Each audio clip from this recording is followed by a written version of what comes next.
aircraft, the Japanese call the Whispering Jet, the Corsair.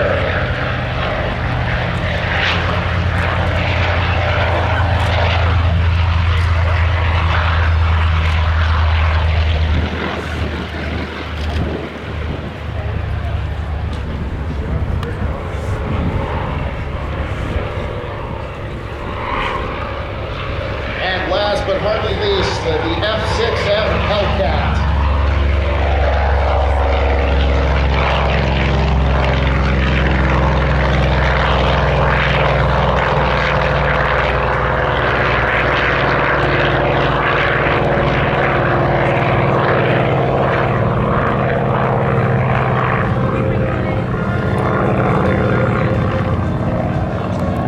P-40D model, the engine-mounted guns were removed, and later P-40 standardized on 6 50 caliber machine guns mounted on the wings.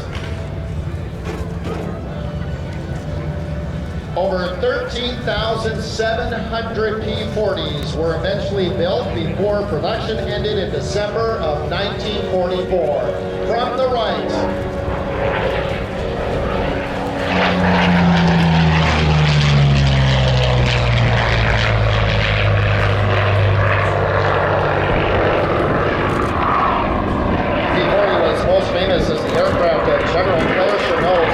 volunteer group known as the Flying Tigers. Their P-40Bs defended China against the Japanese. P-40s also serviced in the Pacific, Middle East, and Europe, and defended North America and the Aleutians. P-40 was operated by England, France, China, Russia, Australia, New Zealand, South Africa, as well as Turkey and the United States of America. And it's very fitting that this aircraft is here at this air show because it was also used by Canada. And it's important that we show some of the airplanes used by the Royal Canadian Air Force as we celebrate the Force's 100th anniversary. Coming in from our left,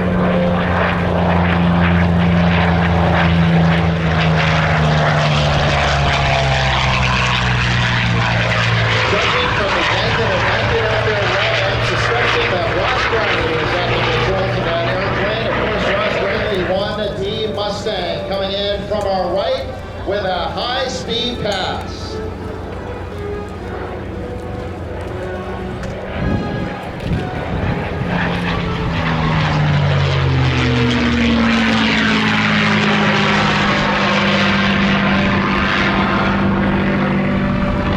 Classic P-51 Mustang, one of the greatest success stories of military aviation. The aircraft was designed, built, and flown in just over 100 days. The early models of the Mustang used the Allison engine, the same engine used by the P-40, but it proved to be an inferior engine. And so with future models, they switched to the Rolls-Royce Merlin engine. And of course, that is the familiar sound you're hearing from that Mustang. Look at this from the left.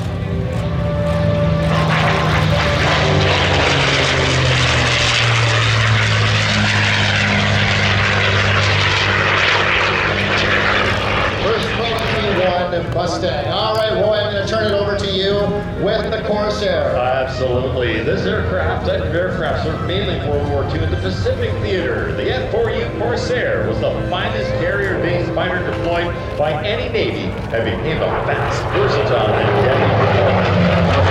So the best of any U.S. fighter came that conflict. Together with the F6F Hellcat, which you'll see in just a moment, the Corsair was responsible for the destruction of 7,295 enemy aircraft in air-to-air combat and in downing enemy planes. It achieved a kill-to-loss ratio of 11 to 1. It's one of the highest for any fighter plane in World War II. Corsair first flew in May of 1940 and flew at 440 miles per hour, one of the fastest fighters in the war with longer range than any of its counterparts in the fighter world and of the Japanese fleet. Distinct advantage in the vast Pacific Ocean where it was most active. Coming in from the left, Mike Oliver at the controls of the F4U Corsair.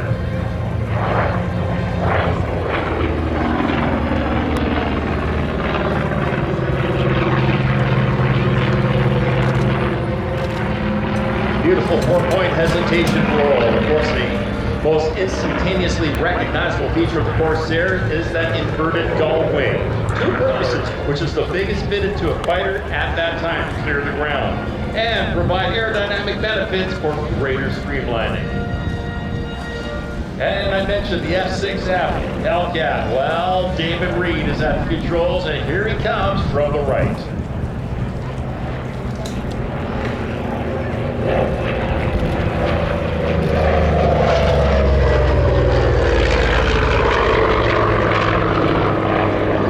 Well, with a name like a Hellcat, you know it is a Grumman product. The Grumman F6F Hellcat, American carrier-based fighter aircraft of World War II, designed to replace the earlier F4F Wildcat and to counter the Japanese A6F0.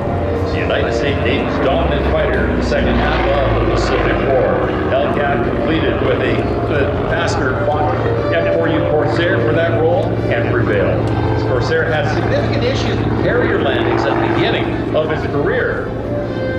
The F6F made its combat debut in September of 1943 and was best known for its role as a rugged, well-designed carrier fighter which was able to outperform the A6M0 and help secure air superiority over the Pacific theater.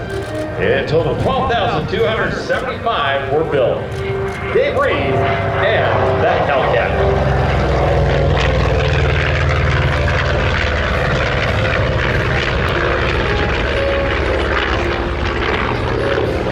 1941, and it was allocated to the Royal Canadian Air Force and served with 111th Squadron. It was renumbered to 21058 later in the war, and finally started off the charge on 16th August 1946. This P-40 underwent a 21-month restoration. It also flew with 133 Squadron, was coded X, and was based at Tofino, British Columbia, and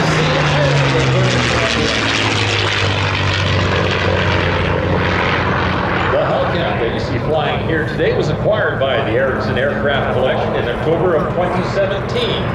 Aircraft is an F6F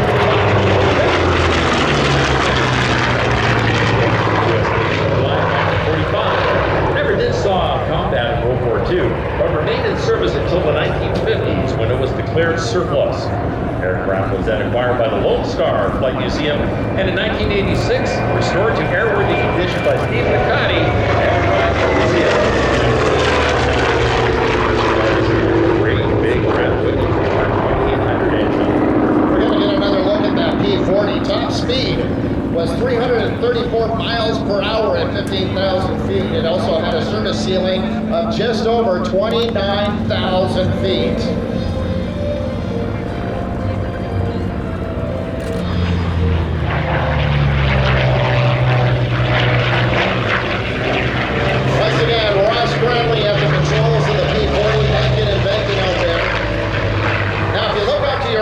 Mustang is inbound once again. I want you to pay close attention to the paint job on this airplane as he waggles the wings just a little bit there. Gives you another good look at the top side of the Mustang. The Mustang didn't fly with the Royal Canadian Air Force until after World War II.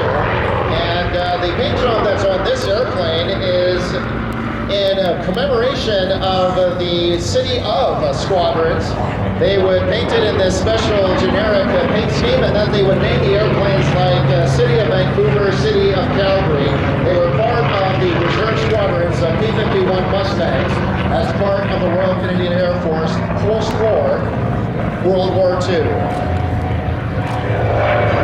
As the Hellcat goes by, of course, there will tell you a little bit of the particular aircraft. It's an F4U-7, which is one of the rarest surviving variants from the last of the 94 built in 1952, exclusively for use by the French Navy. Saw combat in the Indochina War, 1953 and 54, the Suez Canal War, 1956, and later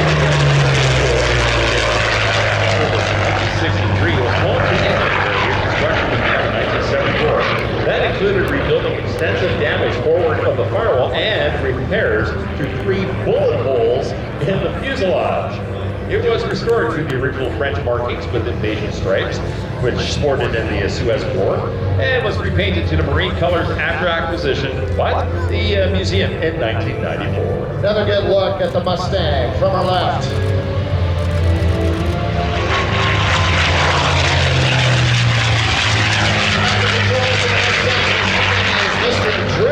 If you recognize that name, well, that's because he also flies air shows as part of the two-place Harvard aerobatic team known as Yellow Thunder.